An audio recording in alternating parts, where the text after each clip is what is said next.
说到台湾的国球，大家一定会立刻想到赢球啊，不对，是棒球，安打全垒打。棒球运动从日治时期奠定基础，在路人皆知的红叶少棒队、金龙少棒队打出成绩后，更开启了民族英雄的神话。但真要撇开超龄和明星队的争议，真正凭自身实力展开棒球辉煌成绩的，那该是米否亚 Q 吹。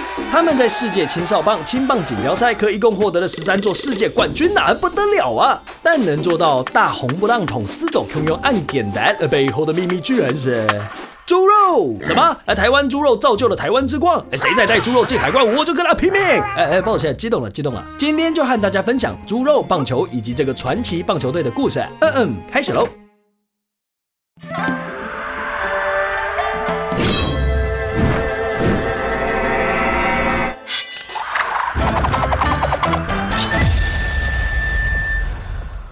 Hello， 大家好，欢迎来到客栈，要了解美和棒球队的传奇故事，我们就得从一个白色力量开始说起，一位黑屏东女配的医生戚捧行。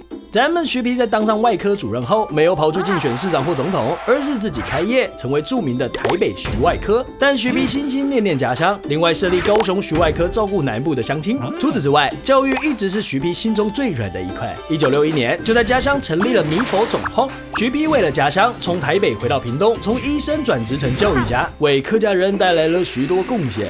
我们怀念他。等一下，所以我说那个猪肉呢？那个棒球呢？别急，原来一开始美和中学是没有棒球队的。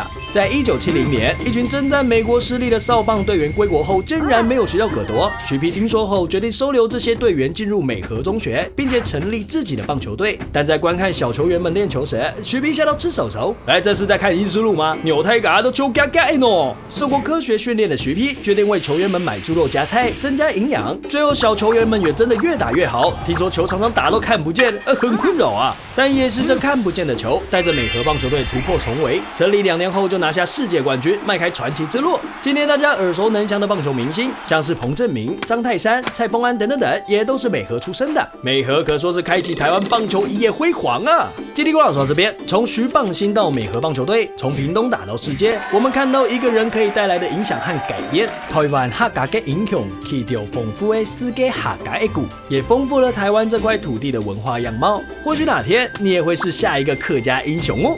客栈，哈哈哈，我们下回见，拜拜。